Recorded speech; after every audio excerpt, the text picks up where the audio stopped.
Ahora decir que don Marino Pérez, le presentamos así, para mí es uno de los escritores, de los psicólogos que más publican y solo le vais a tener que escuchar y bienvenido, ¿vale, Marino? Muy bien. Bueno, pues muchas gracias. Yo no soy el culpable de que Carlos haya terminado de hablar, porque ya me gustaría a mí mismo que siguiera hasta el final de la mañana, pero parece ser que estaba previsto en el protocolo que fuera yo el que iba a hablar. Me has dicho ahora. Y el que habla el último, como soy yo, pues yo creo que tiene varias ventajas. Una es que podría refutar a los anteriores si fuera necesario, pero en este caso pues no lo es, y la ventaja que yo tengo de hablar el último es que me voy a valer de muchas cosas que se han dicho, que allanan aspectos que yo no podré más que digamos que tocar, pero que quedan justificados por lo anterior. Y otra gran ventaja es que el éxito de la mañana y de este evento ya está asegurado por lo que han hablado ellos, de manera que lo mío ya es casi pues gratis, ¿no? Así como había puesto algo bueno en cierta manera, psicológico, ¿no? Ya es así algo pues, de lo que podríamos prescindir, etcétera, etcétera, ¿no? Bueno, yo voy a hablar, en todo caso ya porque me toca, pues bajo el título que figura, que es uno que casi también improvisadamente pues le he puesto y me lo ha aceptado a Miguel Ángel, y es este, ¿no? Así, psicología de la sociedad contemporánea, ¿no? Para empezar a organizar mis notas y hablar aquí, pues me tropecé con la ambigüedad o la ambivalencia del título, ¿no? Psicología de la sociedad contemporánea, ¿no? Si ese D es un D, digamos, objetivo, para hacer una psicología de la sociedad contemporánea, o si acaso significa también, pues, o es esperable por el título, hablar de la psicología que profesa esta sociedad, la psicología científica o académica de nuestra sociedad, ¿no? Y ante esta disyuntiva, pues he decidido hacer las dos cosas. Hacer una psicología de la sociedad actual, desde la perspectiva y con el tiempo, digamos, disponible, para justificarme pues, que serán únicamente unos rasgos los que yo daré, así de una manera, pues, digamos, impresionista, no porque vayan a impresionar a nadie, sino porque son trazos que todavía a lo mejor no tienen una figura. Entre otras cosas, pues porque yo a lo mejor no he sabido, digamos, organizar, pero a lo mejor también porque sean trazos así muy impresionistas, es una característica del sujeto actual, digamos, de la psicología de los individuos de nuestra sociedad, ¿no?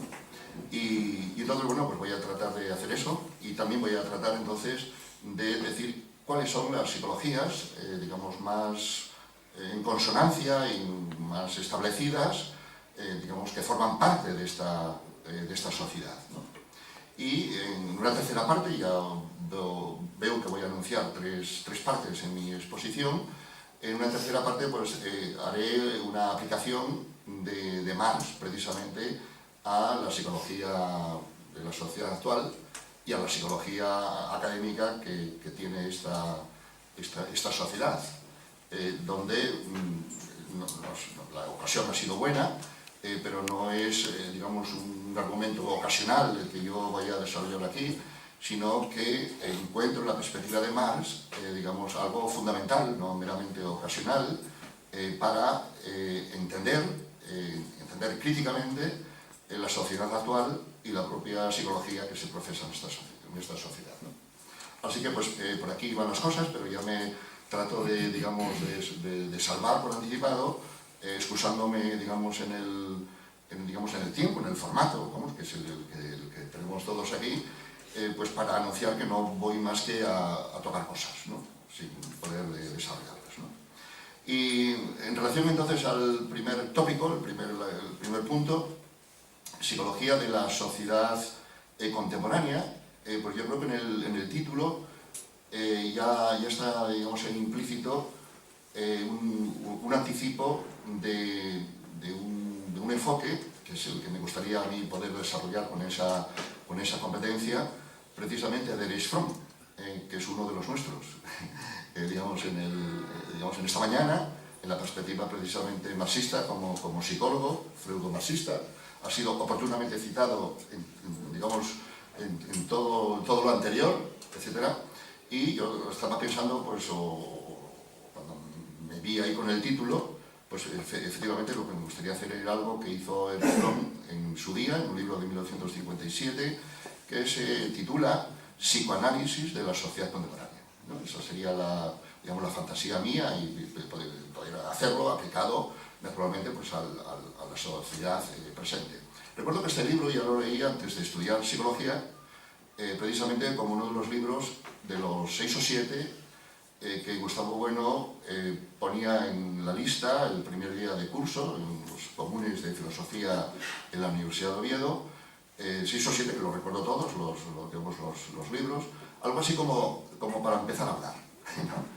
Eran de las distintas disciplinas y demás, como para, pues en Navidades, o sea, que los estudiantes tuvieran ya pues, un fondo de poder hablar. Entonces, uno era Erich Fromm. No estoy seguro de si entonces le he sacado todo el provecho que tiene, pero revisándolo, y no tampoco ni siquiera para esta ocasión, sino para otras ocasiones anteriores recientes en esta misma línea, pues veo que efectivamente es muy pertinente el psicoanálisis que nos hace Erich Fromm en una perspectiva pues psicológica, freudiana en su caso, pero digamos marxista, ¿no? Erich Fromm es el autor de muchos libros, de los más conocidos es uno de El miedo a la libertad, y eso nos podría ya poner en la pista, y ya lo anticipo por algo que diré dentro de unos minutos, que una característica de nuestra sociedad es la del miedo, pero del miedo a la libertad, ¿no? Precisamente por ser una sociedad que tiene, como ninguna otra ha tenido hasta ahora, tal capacidad de tomar decisiones, de decidir y de elegir. Y eso es muy complicado por la responsabilidad de tomar decisiones. Así que Erich Fromm sería uno de los nuestros en mi perspectiva, ¿no? Y me gustaría poder elaborar en esa misma perspectiva, utilizando en este caso también otro título insuperable de una psicoanalista anterior, también yo creo que en una perspectiva, no sé, marxista si alcanza, que es Karen Horney, en un libro de 1937, que hace también un análisis, un psicoanálisis de la sociedad de entonces, que titula, con un título insuperable, que es la personalidad neurótica de nuestro tiempo. Entonces yo trato de ver si existe, casi puedo anticipar que existe, pero de qué manera existe hoy día la personalidad neurótica de nuestros días. ¿Cuál es la personalidad neurótica de nuestro día, ¿no? De nuestros días, ¿no? Entendiendo que no necesariamente ser neurótico o que el calificativo neurótico es un descalificativo, ni siquiera que tenga un signo clínico, le doy un alcance mayor, ¿no? Casi puedo anticipar también que ser neurótico es mejor que ser normal en el sentido, aburguesado o muy acomodado, etcétera, etcétera, ¿no? Bien, pues esa sería el marco en el que yo quisiera desarrollar y del que voy a ofrecer pues una serie de trazos, ¿no? Únicamente, ¿no? Bueno, vivimos en una sociedad que se define desde hace mucho tiempo como la sociedad del bienestar, y es una sociedad esta que tiene en los últimos tiempos, tanto a nivel mundano, formando parte del lenguaje y de las cosas que busca la gente, como desde el punto de vista académico y científico, de parte de la psicología y de parte de la economía, la búsqueda de la felicidad, ¿no? Entonces, teniendo un pensamiento, como diría Dalí, al que a lo mejor Carlos también se podría adherir, un pensamiento, digamos, método paranoico crítico, pues a mí me da que sospechar, digamos, esa insistencia, ¿no?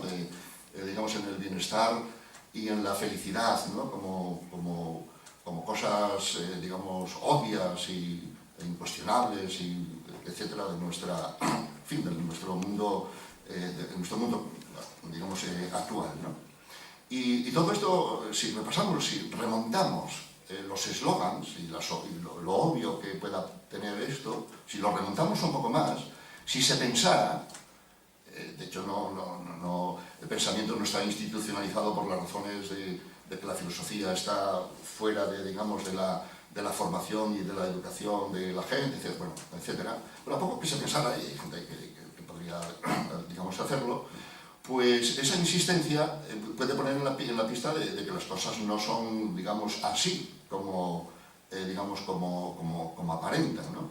La sociedad del bienestar es al mismo tiempo la sociedad de la ansiedad y de la depresión y del consumo de fármacos, y no hubo en ninguna época antes tan cantidad de diagnósticos establecidos, de cantidad de gente diagnosticada y de consumo de fármacos precisamente para estar mejor o estar bien. Entonces, ¿dónde queda la sociedad del bienestar en este sentido, ¿no? La insistencia en la felicidad también es, digamos, para tener un pensamiento casi un tanto paranoico, ¿no? Pero ¿por qué insisten tanto en que seamos felices, ¿no? ¿Qué quieren, digamos, con esta insistencia, ¿no? Porque la gente no se conforma con ser normal, en vez de digamos, en esto de la felicidad, que nadie sabe lo que es,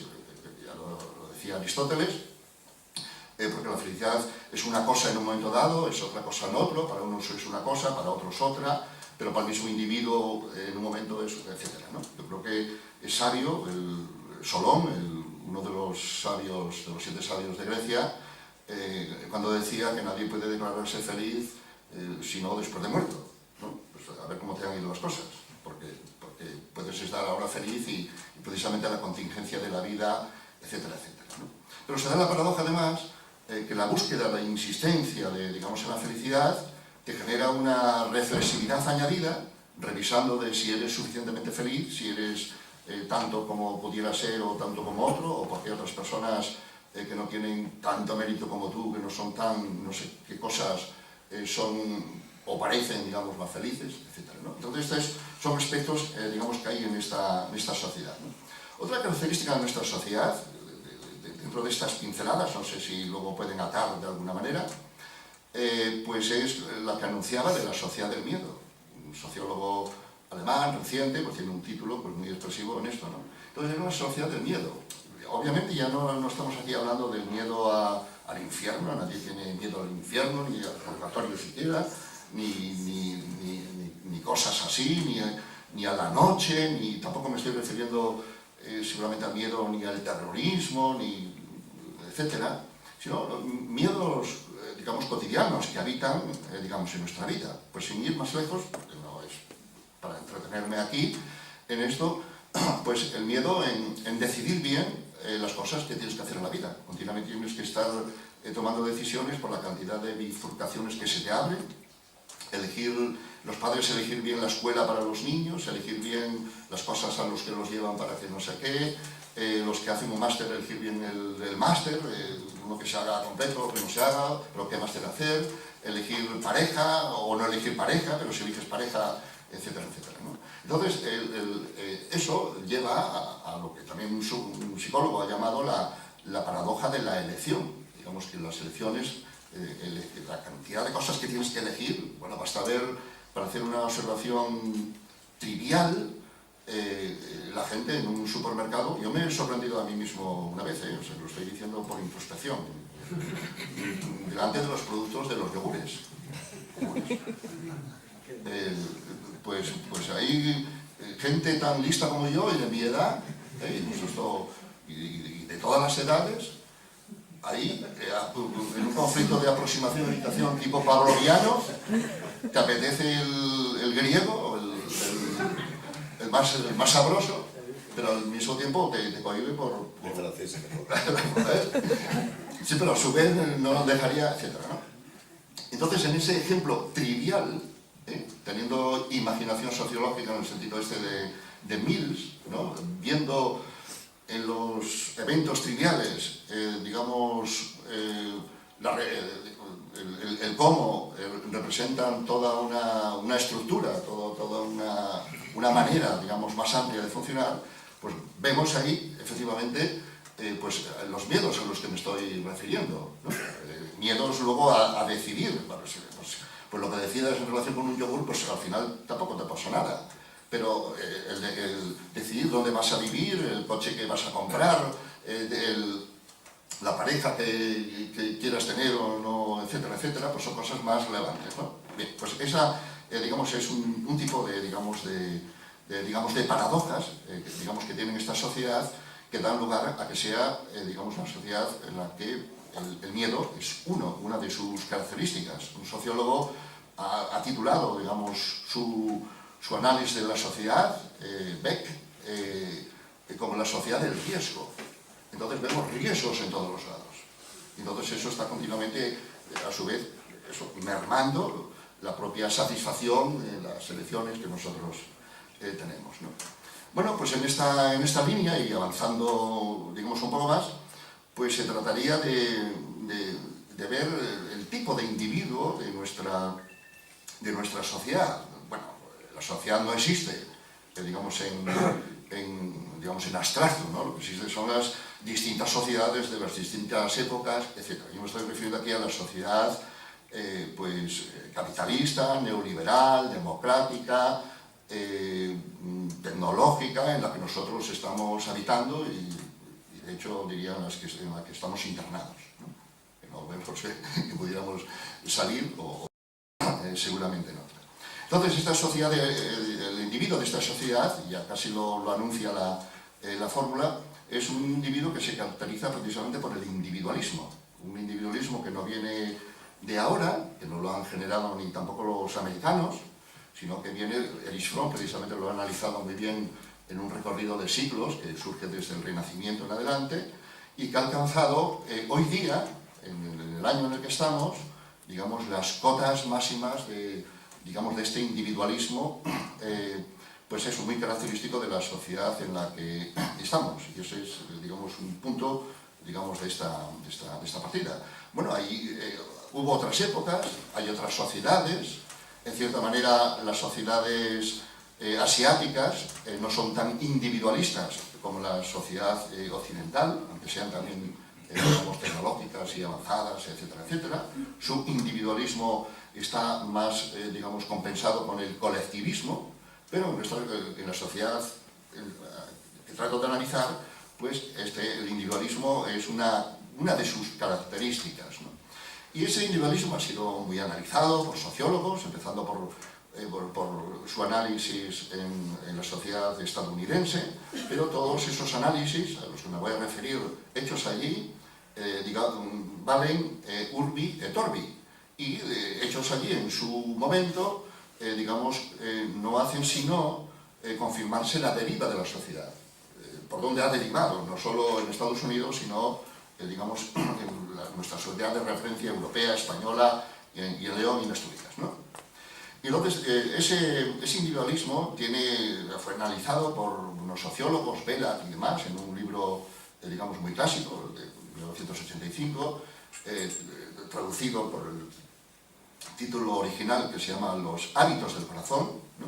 Y destaca dos aspectos, dos rasgos muy característicos del individualismo americano, que son del individualismo de los individuos actuales, ¿no? Y es lo que él llama el individualismo expresivo y el individualismo utilitarista. Son dos aspectos que parecen autocontradictorios, de hecho lo son, pero, digamos, forman parte de la misma sociedad y del mismo individuo.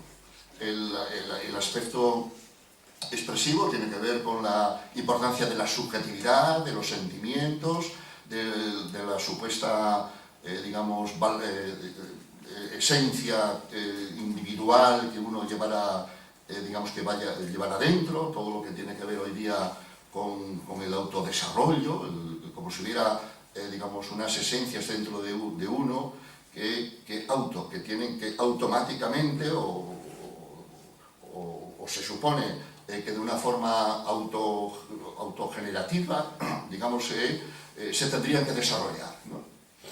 Es una derivación esto del romanticismo, pues, europeo clásico de los siglos XVIII-XIX, que fue una reacción respecto del racionalismo, del iluminismo, digamos, del siglo XVII-XVIII.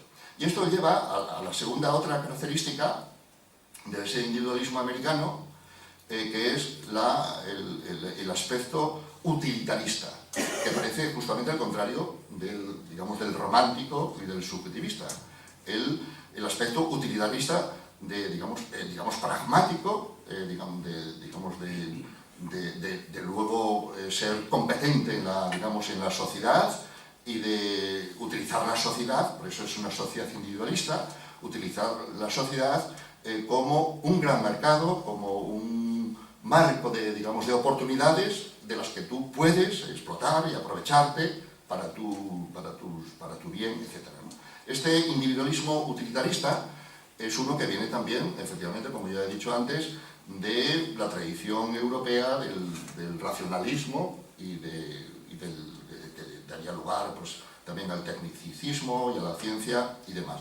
Esos son dos aspectos del individualismo de nuestra sociedad, que lo encontramos en los contextos en los que uno, digamos, se mueva y pueda observar. El sitio donde yo me muevo y puedo observar es en la universidad. Y estos dos aspectos, el expresivo y el utilitarista, está institucionalizado, o sea, forma parte no de algo espontáneo, por decirlo así, digamos, que tengan los individuos, los estudiantes, sino está incluso institucionalizado, ¿no? Por un lado, en la universidad, pero ya antes de la universidad, en las fases anteriores, instituto, etcétera, etcétera, tiene mucha importancia desde Bolonia para acá, y ya se ha hecho, digamos, con un nombre, el desarrollo de las competencias. Los estudiantes tienen que ser competentes, tienen que ser utilitaristas, tienen que tener competencias para el mercado, para competir con otros estudiantes igual de preparados que ellos, etcétera, etcétera. Competencias sería el aspecto del utilitarismo al que me estaba refiriendo. Y al mismo tiempo los estudiantes, digamos, tienen que ser expresivos, tienen que expresar sus sentimientos, la forma de su identidad, tienen que ir con lo que se identifican, con la variante de géneros posibles que puedan, digamos, tener los distintos individuos o un individuo en los distintos momentos, expresar sus opiniones, aunque no tenga ninguna opinión que expresar, etc., ¿no? Entonces eso también está institucionalizado en la universidad, pero viene de antes, ¿no? Es lo que podríamos llamar, lo comentábamos antes, una infantilización que se da en la universidad que viene de hace años, ¿no? Ha salido un libro muy reciente que me justifica para no poder desarrollar esto más, de un sociólogo inglés, se llama Furedi, que analiza precisamente la infantilización de la universidad, ¿no? Entonces, esa infantilización, digamos, es una, digamos, que trata de aunar y de potenciar tanto el utilitarismo, las competencias, y eso ya sería de adulto, pero al mismo tiempo el sentimentalismo y las identificaciones por los aspectos subjetivos y expresivos que los individuos tengan, ¿no? Así que entonces tendríamos, del aspecto expresivo, subjetivo, romántico de los individuos, vive la sociedad del mercado, viven precisamente los anuncios, ¿no? Los anuncios a veces tienen hasta eslogans, digamos, digamos, de este tipo, ¿no? Permítete tal capricho, saca el niño que llevas dentro, en tu interior, etcétera, etcétera, ¿no? De tal manera que ese romanticismo es uno que está al servicio del utilitarismo, y por eso no, al final, digamos, no suponen cosas contrarias, ¿no? Otro aspecto característico, otro trazo de esa caracterización impresionista que estoy tratando de hacer, pero que, digamos, que se suma a lo anterior y que no deriva por otro lado, también tiene su base en un libro clásico, un estudio clásico, hecho sobre la sociedad americana, por un psicólogo sociólogo, cuyo título es, digamos, ya muy transparente y es premonitorio. Este análisis está hecho en los años 1950, es muy premonitorio de justamente, o caracteriza a la perfección, digamos, aspectos de la sociedad actual en la que estamos al día de hoy, ¿no? Es el estudio clásico de Riesman, en el libro que se titula, el título también es muy difícil de superar, quizá lo haya superado otra autora a la que me voy a referir después, se llama La muchedumbre solitaria.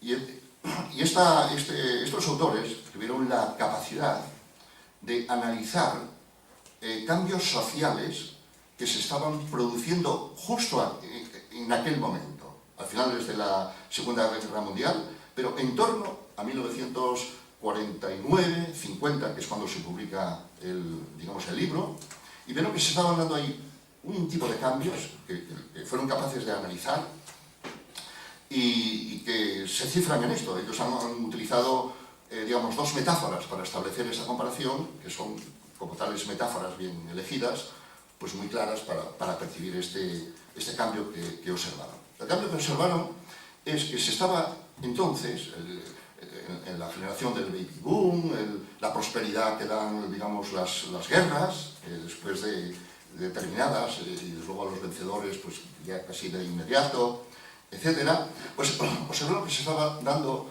un cambio en los individuos, en la forma de ser, de estar en el mundo, los individuos. En el sentido de que hasta entonces, más bien los individuos eran unos dirigidos desde dentro, de individuos pues que tenían una formación, un carácter, y desde luego vivían en un mundo pues ya abierto, democrático, capitalista, como estamos en esa época, etcétera, etcétera, que ofrece muchas oportunidades, pero los individuos tenían un carácter, una formación, y oteaban el horizonte y organizaban su vida sobre su propia perspectiva, ¿no? Entonces es lo que llamaron estos autores individuos dirigidos desde dentro. Pero eso estaba, digamos, en decadencia, estaba en fase de retirada, por decirlo así, en favor a lo que estaban observando que empezaba a ocurrir, ¿no? Y es lo que ellos llamaron los individuos dirigidos desde fuera, dirigidos, digamos, por otros, por lo que los demás puedan influir a uno, desde luego por la propaganda, por las modas, por las tendencias, etcétera, etcétera, ¿no? Pareciera que estoy hablando de lo que está ocurriendo ahora mismo, pero estaban refiriéndose a esto, ¿no? Ellos han utilizado, para distinguir una u otra época, casi estamos en la misma época, digamos, un tipo de individuo, el dirigido desde dentro y el individuo dirigido desde fuera, ha utilizado la metáfora del giroscopio y la metáfora del radar, ¿no? La metáfora del giroscopio sería la del individuo dirigido desde dentro, que como un giroscopio tiene una base, está anclado y otea el horizonte y se orienta, etcétera, en el mundo, ¿no? Frente al del radar, digamos que no tiene una base, que no está anclado en nada, y es un radar, digamos, que se orienta y se mueve y va en la dirección, móvil diríamos, entonces, en la dirección de lo que se mueve, de quien lo mueva, etcétera, etcétera. Ese es digamos, el cambio que se ha dado. Y este análisis y ese cambio, digamos, que ellos observaron entonces, no ha dejado de darse, y desde luego se ha dado de una manera que ni podrían imaginar estos autores digamos, en las décadas siguientes, y desde luego en las dos últimas décadas, de una manera pues impresionante, ¿no? Las nuevas tecnologías que dan lugar ya a una tipificación, a una forma de vida que se llaman las redes sociales, las tecnologías que están en la base de las redes sociales son unas que, digamos, que no podrían estos autores imaginarse que pudieran funcionar como el radar efectivamente que son, ¿no? Entonces, lo que, digamos, las redes sociales, digamos, en base a las tecnologías, Instagram, Facebook, Twitter, móviles, mensajes, etcétera, etcétera, digamos, son unas que han dado lugar a que los individuos, y bueno, no estoy hablando de todos ni de etcétera, pero estamos hablando en general, que los individuos ahora se orienten por los demás, por las redes sociales, por lo que las redes sociales vienen a tener hemos encontrado ya muchos sustitutos para Dios, ¿no? La ciencia, etcétera, etcétera, pero las redes sociales tienen hoy día, digamos, el valor de la palabra de Dios, la palabra de las redes, la opinión, etcétera, en fin, todo esto, ¿no? Entonces, eso no es algo que yo pueda aquí analizar, pero digamos que encontraríamos ahí, en la sociedad de las redes sociales, la característica del individualismo al que vengo refiriéndome, digamos, intensificada, aumentada, a pesar de la paradoja que supone hablar de redes sociales para decir, como estoy diciendo, que eso está fomentando el individualismo en ese sentido expresivo. Entonces ahora la gente tiene maneras de expresarse, a nivel del ridículo, o sea, de hacer una foto a la comida que está allí, lo feliz que está, para que se entere no sé quién. O sea, una cosa, si tú lo analizas eso, no sé lo que diría Karen Horney en ese libro de la personalidad neurótica de nuestro tiempo. No sé lo que diría, o podemos imaginarnos lo que diría, ¿no? Entonces, todas estas redes sociales, no lo puedo analizar aquí, la conclusión sería que fomentan efectivamente el individualismo en este sentido al que me estaba refiriendo, expresivo, digamos, expresando, ya vemos por lo general qué tipo de cosas, y desde luego también uno muy utilitarista, en el sentido de que se está utilizando a los demás, digamos, para el reconocimiento tuyo, etcétera, etcétera, ¿no? Todo esto. Entonces, todo eso va a dar lugar, partimos, recuérdense el título de Riesman, La muchedumbre solitaria, ¿no?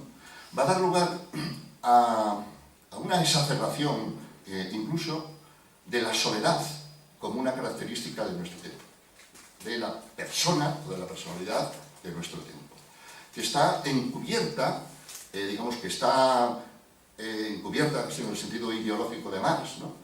Que está, digamos, como oculta, bueno, pues bajo muchas coberturas, entre ellas la de las redes sociales, la de los seguidores que uno tiene, etcétera, etcétera, ¿no? Pero si esto te faltara, si en algún momento esto se quiebra, la gente sería incapaz, digamos, de estar a solas, de reflexionar, etcétera, etcétera. Es insoportable digamos, la eventualidad o la situación en la que uno se viera, digamos, obligado de estar a solas, si acaso, digamos, un poco tiempo, ¿no? Un poco tiempo, ¿no? Y esto ha dado lugar a una antropóloga que ha analizado esto,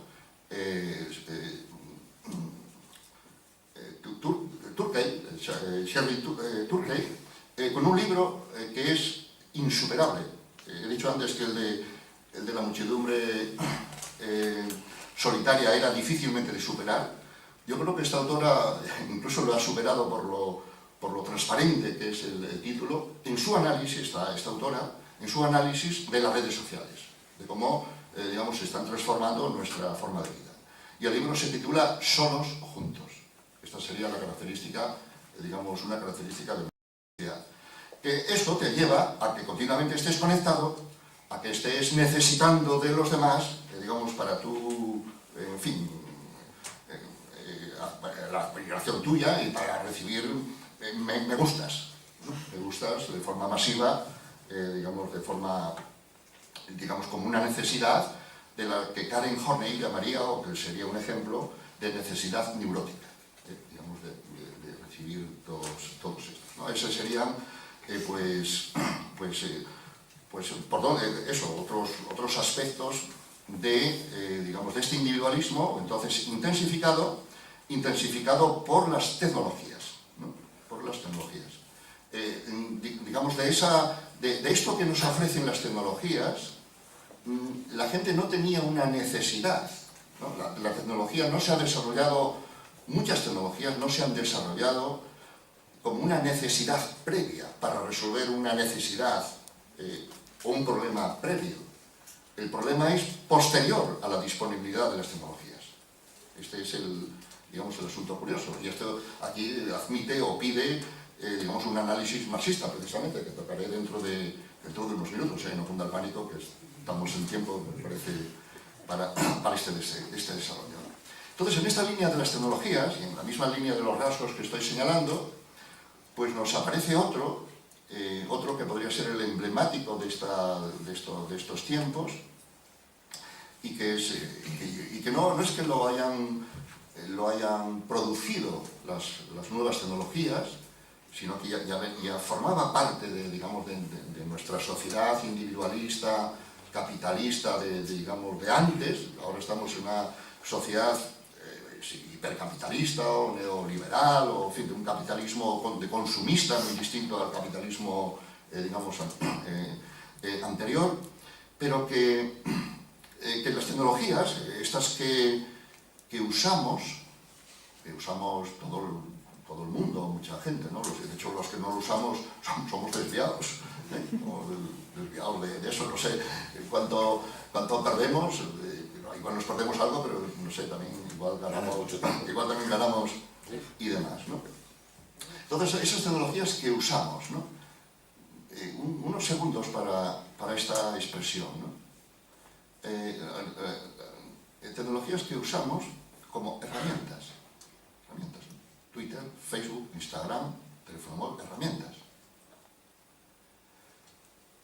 Y está claro, efectivamente, que son herramientas que nosotros usamos. Pero en lo que no se repara, y el punto, digamos, de interés aquí, para no decir lo obvio, que son herramientas que usamos y nos vienen bien, etcétera, etcétera, es que las herramientas nos usan a nosotros. Naturalmente, sin que tú, digamos, te des cuenta, etcétera, etcétera, incluso tienes, de nuevo más, la falsa conciencia de ser tú el usuario de esas herramientas, y lo eres. Pero también estás usado por las herramientas. Las herramientas transforman tu manera de ser, tus relaciones y las cosas, etcétera, etcétera.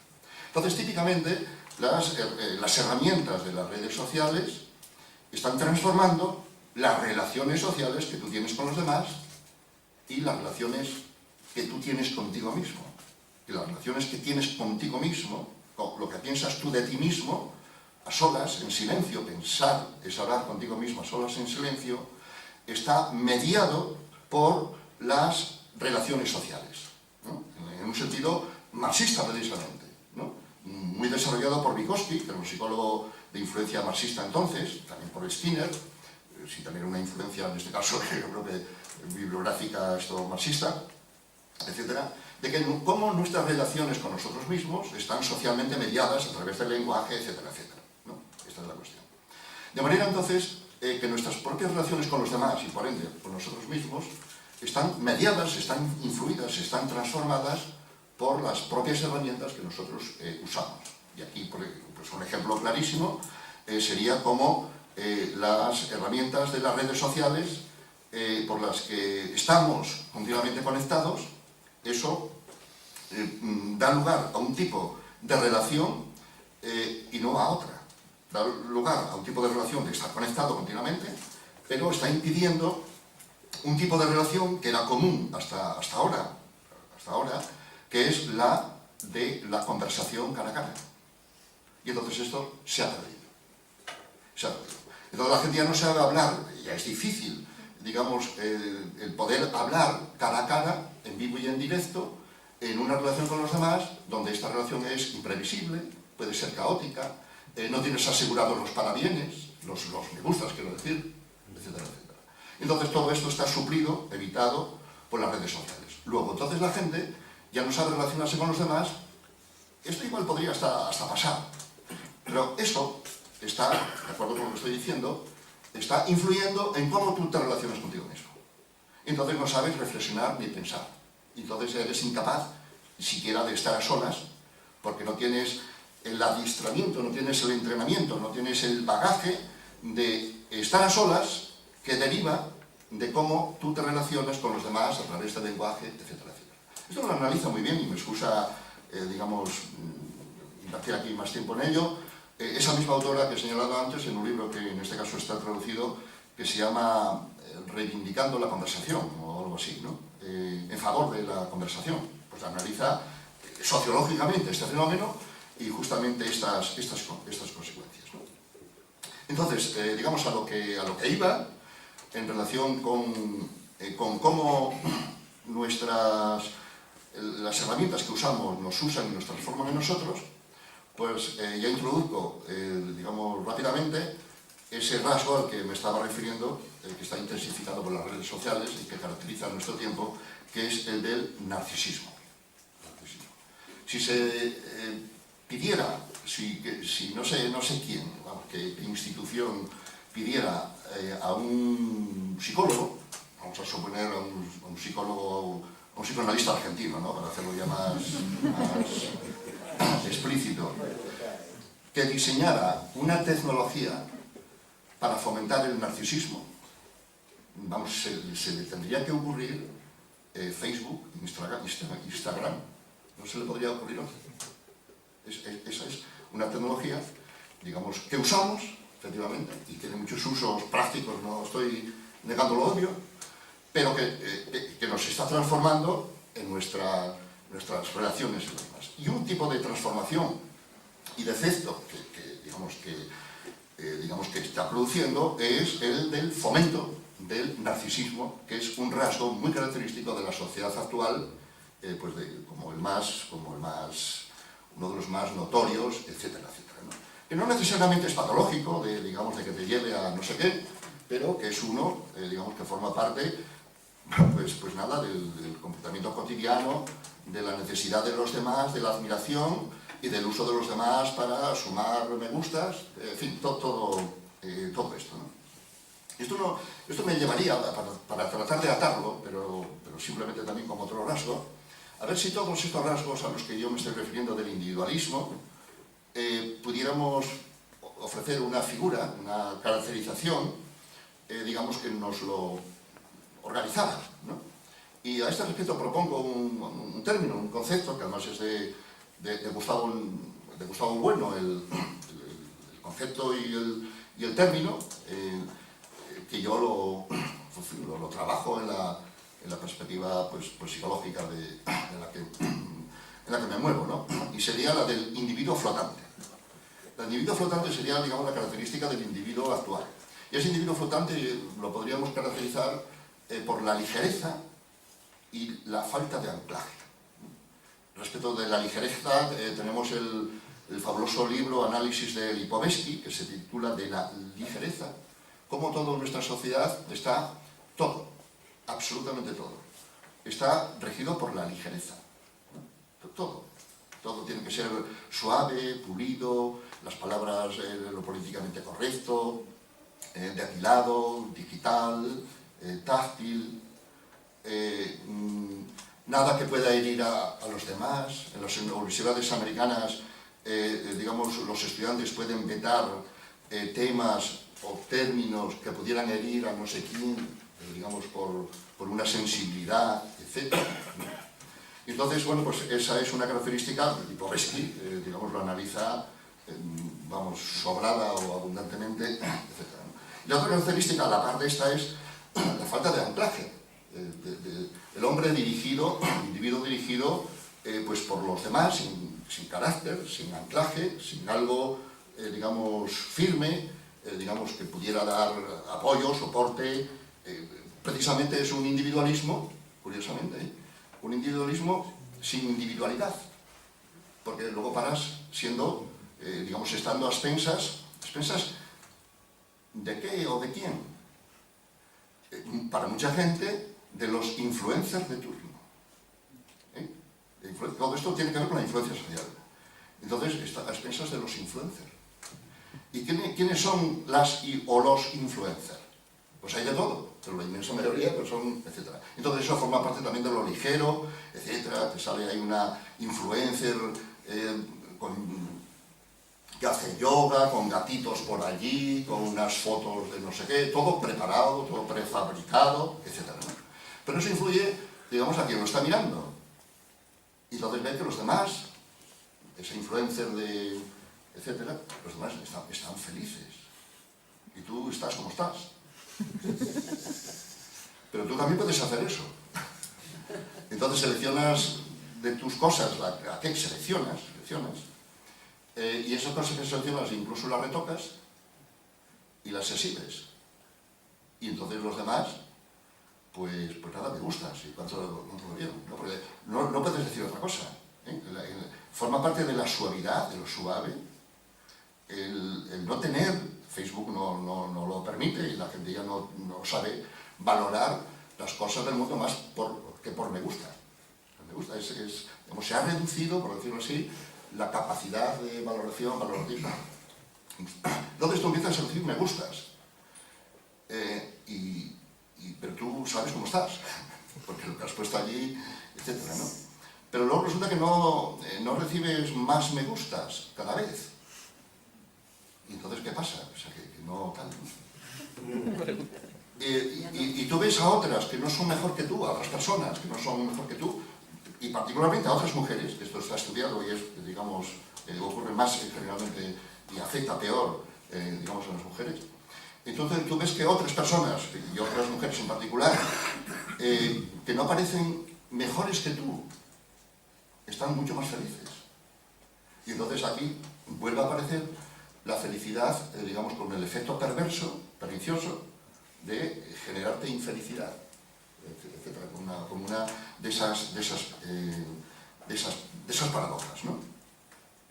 Y entonces, este es el individuo de nuestra sociedad, ¿no?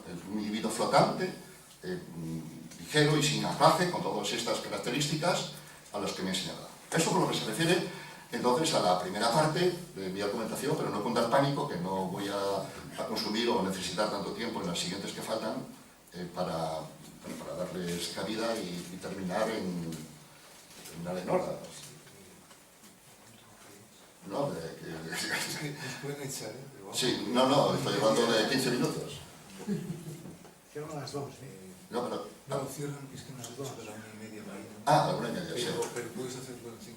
Sí, lo puedo hacer en 5 minutos.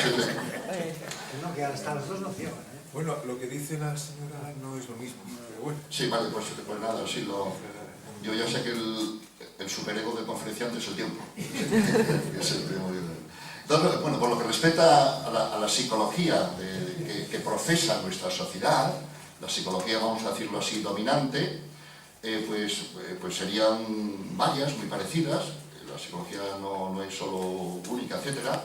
Bueno, sería típicamente la psicología cognitiva, que supone que, digamos que todas las condiciones y procesos básicos tienen que ver con el pensamiento y la cognición, y no precisamente con el mundo real, sino es como tú lo veas o lo proceses. La psicología positiva, que enfatiza precisamente todo esto.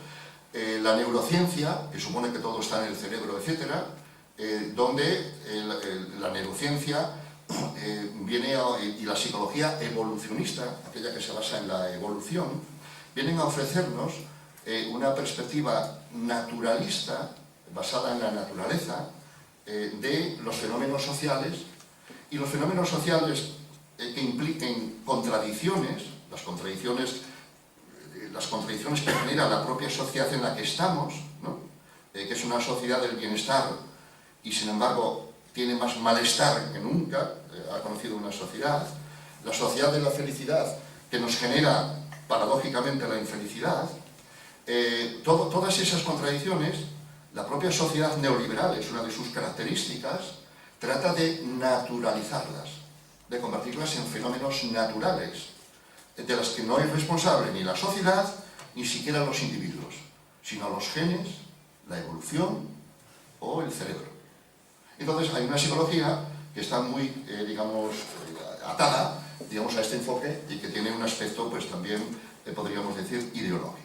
Y para ir terminando la tercera parte, me referiría, y gracias precisamente a lo que los Carlos anteriores y Miguel Ángel, digamos, han expuesto, pues me han allanado el camino y excuso yo de insistir más, digamos, más en ello. Pero un enfoque marxista nos permitiría tanto hacer un análisis, y por lo tanto un análisis crítico de la sociedad actual y de la propia psicología a la que estamos refiriendo. Y entonces, de Marx, para analizar la sociedad actual, un concepto fundamental que sería, digamos, también muy clarificador y serviría también para autoanálisis de los individuos si fueran capaces de pensar, sería precisamente la noción, el concepto marxista por excelencia, de la falsa conciencia, ¿no? De cómo los individuos de la sociedad actual pues tienen, digamos, una falsa conciencia acerca de todo su funcionamiento, ¿no? ¿Se cree? No sé si se oye así o... Yo creo que es una señal del sistema, ¿no? Bueno, se creen libres, se creen... una característica de los individuos de nuestra sociedad es la de sentirte libre, ¿no? Sentirte libre... Hay que cerrar.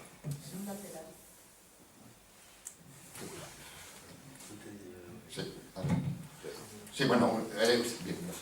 Una falsa conciencia la podríamos encontrar en el sentimiento y el deseo que tienen los individuos de ser libres, cuando esa libertad está organizada, dirigida por, digamos, por otros, etcétera, etcétera, y tú te has convertido, este es un concepto también muy actual, ¿no? En este sentido, ¿no? Te has convertido en un empresario de ti mismo. Entonces, ahora tú te has convertido en un explotador de ti mismo. Curiosamente, la sociedad neoliberal, y no Marx, y no el proletariado, fueron los que acabaron con la lucha de clases.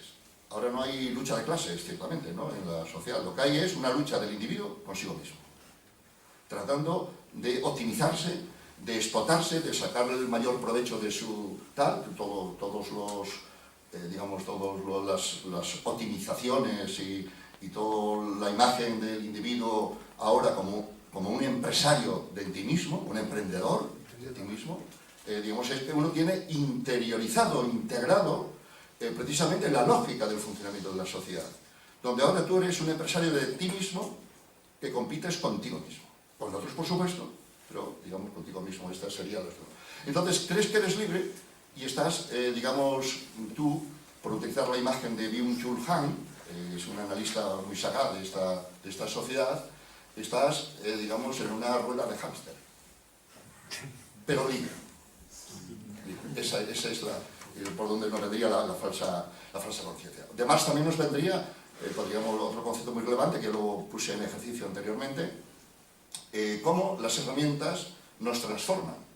No somos usuarios exentos de herramientas de las que disponemos, sino que las disponemos,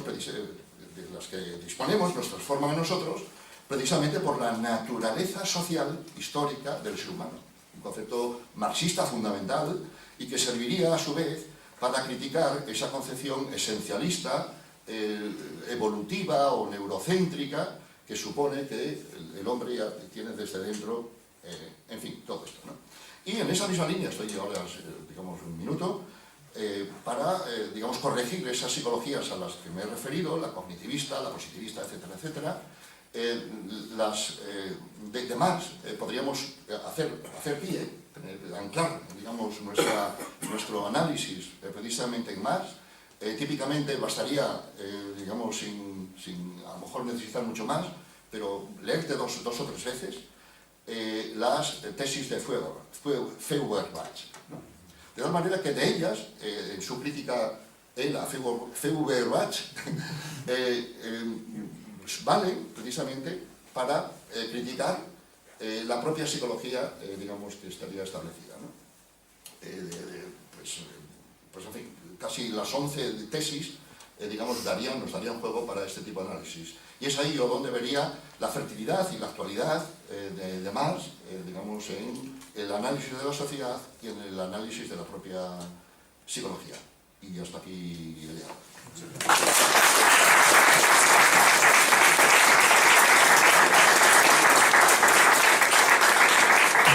Bueno, pues simplemente ya nos echan, como tiene que ser ya la hora. Para el próximo año, a ver si la materia mediante nos vemos. Pedro va a decir no sé qué. No, quería despedirme simplemente con una pregunta que a lo mejor chafó todo el espíritu y el ánimo y la intención de estas jornadas. ¿Será cierto lo que dijo Paul Lafargue, yerno de don Carlos Marx, en el libro suyo Karl Marx, Recuerdos Personales, publicado en 1895, y donde asegura que poco antes de morir Carlos Marx le dijo: en realidad yo no soy marxista? La verdad, o fue una putada del yerno que le tenía un poco de jeriza porque al principio no le quiso dejar casar con su hija Laura. Y la última cosa que quería decir, si es que se resume un poco todo esto, cito a Atahualpa Yupanqui y a Cafrune que lo cantaban: hay una cosa en el mundo más importante que Dios, y es que nadie escupa sangre para que otro viva mejor. No sé si esto resume la filosofía.